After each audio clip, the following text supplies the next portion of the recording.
I'm Michael Link, and welcome to the Depositum, where we explore the depths of Christian theology through AI. Please note the voices ahead are AI generated. We vet each episode but ask that you listen with both faith and reason. Let's dive in. Welcome back to the deep dive. Today, we're heading up a mountain to look at one of the most mysterious, I think, moments in the entire gospel. It really is. And we're working with some heavy hitters to unpack it. We are. We've got the text from Matthew chapter 17, some amazing insights from the Haydock commentary, and then the Catechism of the Council of Trent. And really the mission here is to figure out why this moment of blinding light is, in a way, all about a coming darkness. That's the key. And to get that, you almost have to ignore the sort of spectacular fantasy movie part of it for a second. You do. You have to look at the psychological state of the men climbing that mountain. Right, because the context isn't happy at all. Not even close. Just 6 days before this, Jesus dropped an absolute bombshell. He told them, for the very first time, I'm going to Jerusalem, I'm going to suffer, and I will be killed. So this isn't some exciting hike. The vibe is, it's a funeral march. Exactly. There's this heavy, terrified silence hanging over them. They think the story is ending. Yeah. Right then. In tragedy. And it's in that headspace that Jesus takes them up the mountain. It feels like a kind of desperate mercy. That's a perfect way to put it. He needs to show them the end of the movie so they can survive the really brutal middle part.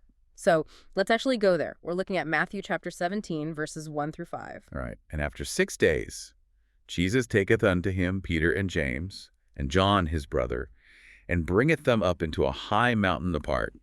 And he was transfigured before them, and his face did shine as the sun, and his garments became white as snow.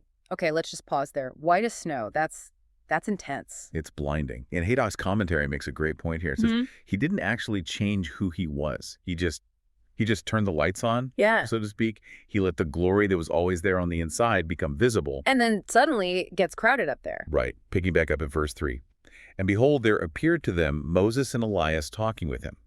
And Peter answering said to Jesus, Lord, it is good for us to be here. If thou wilt, let us make here 3 tabernacles, one for thee, and one for Moses, and one for Elias.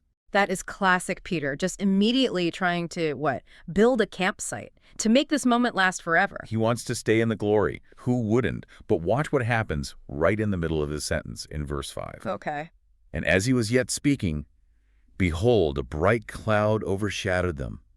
And lo, a voice out of the cloud, saying, This is my beloved Son, in whom I am well pleased.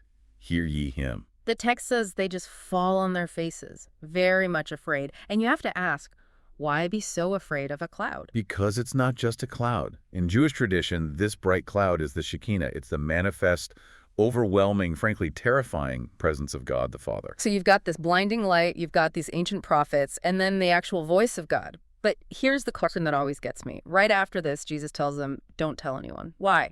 Why show them this incredible power just to hide it again? And this is where the Haydock commentary just opens it all up. It wasn't a light show. You have to think of it more like a vaccine against despair. The commentary, and it's pulling from St. Chrysostom here, it says, he had to show them his glory now on that mountain. So that later, when they saw him naked and bleeding and dying on the cross, they wouldn't completely lose their faith. They wouldn't lose their minds. Wow. So the memory of Saber is the specific fuel designed to get you through the horror of Golgotha. Precisely. They had to know, somewhere deep inside, that the victim on the cross was still the King of Glory they saw on the mountain. That makes perfect sense for the visual part. But I want to circle back to the audio, to the voice. The voice is absolutely key. Because the Council of Trent really zooms in on this, right? They do. In their section on the Eucharist, the Catechism of the Council of Trent points out this fascinating little detail. It notes that the voice from heaven twice proclaimed, This is my beloved Son. Twice. Okay, so once here on the mountain. Where was the other time? At the Jordan River, right at his baptism. So what's the significance of the repeat? Why does Trent think it matters that the Father says it twice? Because it's about a confirmed identity. Trent says this gives us infinite hope. Because if God the Father has publicly, twice, approved this specific victim, then we know exactly who we're offering on the altar at Mass. Yes. It's not just a vague hope that God is listening. We are offering the one person that the Father has already, stamped with his divine approval. That's a powerful connection. The Father was well pleased with him in the water of the Jordan. He was well pleased with him in the light on the mountain. And the Church teaches he is just as well pleased with him in the silence of the Eucharist today. So the antidote is still active. For them, the memory of the Transfiguration got them through the cross. For us, it's the reality of the Eucharist that gets us through our own struggle. That's the same Christ. The Father approved the Son in that blinding light, and he approves him in the silence of the altar. A desperate mercy that just keeps on giving. Something to think about. Thanks for listening to this deep dive. We'll see you next time.